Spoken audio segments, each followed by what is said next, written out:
পশ্চিম এশিয়ার যুদ্ধের আঁচ কার্যত লাগতে শুরু করেছে ভারতের গায়ে। যুদ্ধ ছড়াতে ছড়াতে চলে এসেছে ভারতের দোরগোড়ায়। সংঘাতের আগুন লেগে গেছে ভারত মহাসাগরের জলে। বুধবার ভারত থেকে ফেরার সময় ভারত মহাসাগরের বুকেই ইরানের যুদ্ধজাহাজকে টর্পেডো মেরে ডুবিয়ে দিয়েছে আমেরিকার সাবমেরিন। এই হলো সেই হামলার মুহূর্তের ছবি। ইরানও 1 ইঞ্চি জমি ছাড়তে নারাজ। পাল্টা 24 ঘন্টার মধ্যে ভারত মহাসাগরে শ্রীলঙ্কার দিকে এগোচ্ছে ইরানের আরও একটা যুদ্ধজাহাজ। সংবাদ সংস্থা সূত্রে খবর, এই যুদ্ধজাহাজটিতেও 100 জন রয়েছেন। অর্থাৎ যুযুধান দুই দেশ আমেরিকা এবং ইরান ভারত মহাসাগরেই মুখোমুখি। আর এই লড়াইটা হচ্ছে ভারতের একেবারে গা ঘেঁষে। ভারত থেকে মাত্র 1000 কিলোমিটার দূরে, অর্থাৎ কলকাতা থেকে দিল্লির দূরত্ব যতটুকু ঠিক সেইটুকু দূরত্বে। We have the strongest and most powerful by far military in the world, and we will easily prevail. We're already substantially ahead of our. We entered in the negotiation table, but before that attack, we announced that we respond. We strong respond. This is our stand.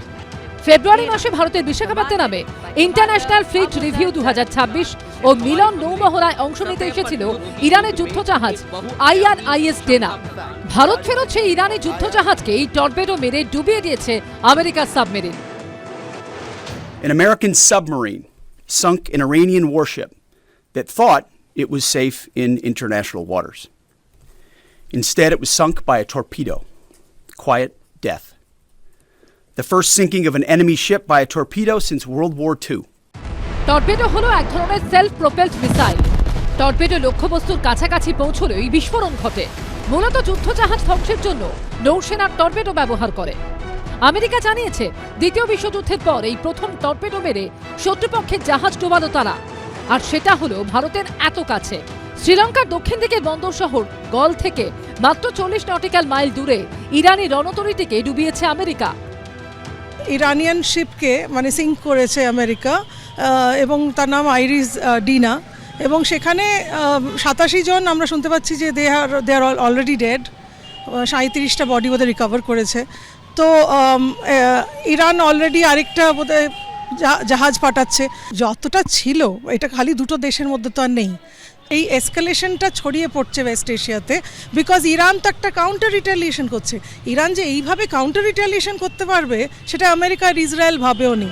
শ্রীলঙ্কার নৌবাহিনী এবং প্রতিরক্ষা মন্ত্রককে উদ্ধৃত করে সংবাদ সংস্থা Reuters জানিয়েছে, এই ঘটনায় ইরানের অন্তত 87 জন নৌসেনার মৃত্যু হয়েছে।